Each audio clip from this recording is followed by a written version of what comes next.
ආයිබෝවන් කියලා පිළිගන්නවා මගේ යාළුවෝ හැමෝම. අද අපි ඔයාලට අරගෙන ආවේ හරිම ලේසියෙන් හදන්න පුළුවන් චොක්ලට්ුයි දොඩම් රසයි එකතු කරලා හදපු රසම රස කේක් එකක්.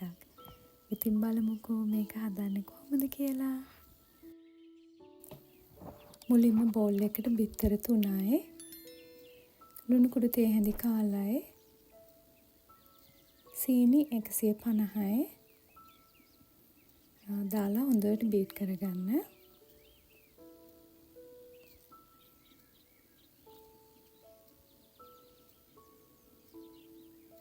මේ ගානට වගේ ආවහම ඇති මම විනාඩි 3ක් විතර බීට් කරලා තියෙන්නේ මේ. ඒකට තෙල්, එළවලු තෙල් 100ක් දාගන්නවා. දාලා ආයෙත් විනාඩියක් විතර හොඳට බීට් කරගන්න.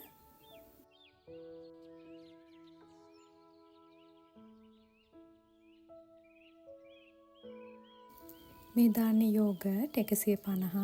ඔයාලට මුදෝප කිරිත් දාගන්න පුළුවන්. ආයෙත් තප්පර 30ක් විතර මම බීට් කරගත්තා.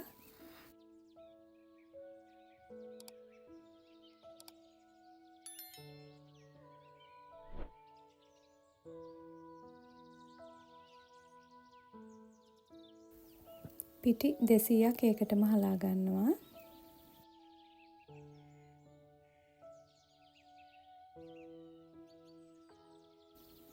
දැන් හැන්දකින් හරි ස්පැචුලා එකකින් හරි මේ විදිහට කලවම් කරගන්න. මම දෙපාරකට විතර දාගන්න හැමීට කලවම් කර කර. මේ දාන්නේ බේකින් පවුඩර් තේ හැඳි 1/4ක්. ඔයාලට එකටම හලා ගන්නත් පුළුවන් පිටි එක්කම.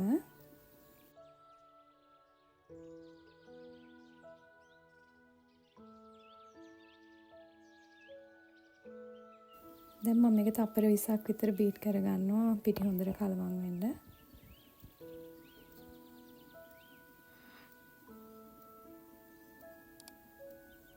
ඔයාලට හැන්දෙන්න කරගන්න පුළුවන් නම් ආයෙ බීට් කර කර ඉන්න එපා.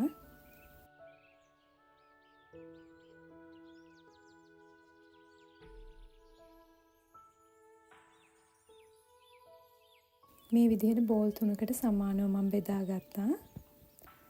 එකකට මම මේ දාන්නේ කොකෝ පවුඩර් මේස හැන්දා. දාලා කිරි චුට්ටකුත් දානවා ඝනකම අඩු වෙන්න. මේ හොඳට කලවම් කරලා දැන් පැත්තකින් තියාගන්න. මේකට දාන්නේ මම ඔරෙන්ජ් පොතු. ඔයාලට දෙහි පොතු උනත් දාන්න පුළුවන්. මම පොඩ්ඩක් පාටක් දාගන්නවා ඔරෙන්ජ් කලර් එකට. කලවම් කරලා ආයෙත් පැත්තකින් තියාගන්න. මේක නෝමල් වැනිලා එසන්ස් දාගන්නේ. දැන් මම මේ විදිහට මේස හැන්දක් ආදාරෙන් අර ෆ්ලේවර්ස් තුනම ওই විදිහට තනින් තන දාගන්නවා.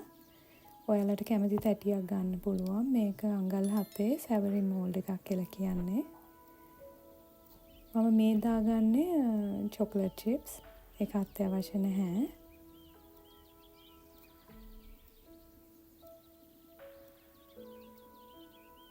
දැන් මේක 170 පැය භාගයකට ආසන්න කාලයක් මම බේක් කරගත්තා.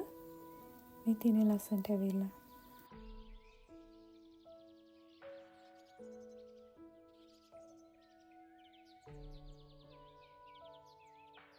ඉතින් මානිත් පැත්ත හරවලා බලන්න යන්නේ දැන්.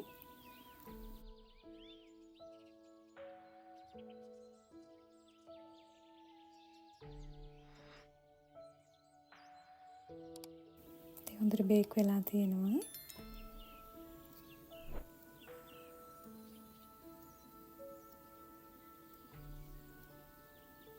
කපලා බලමුකෝ.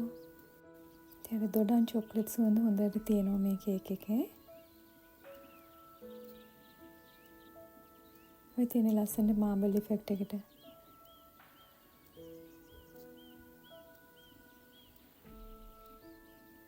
හරි සොෆ්ට් ඒ වගේම තෙතමනේ තියෙන කේක් එකක් මේක.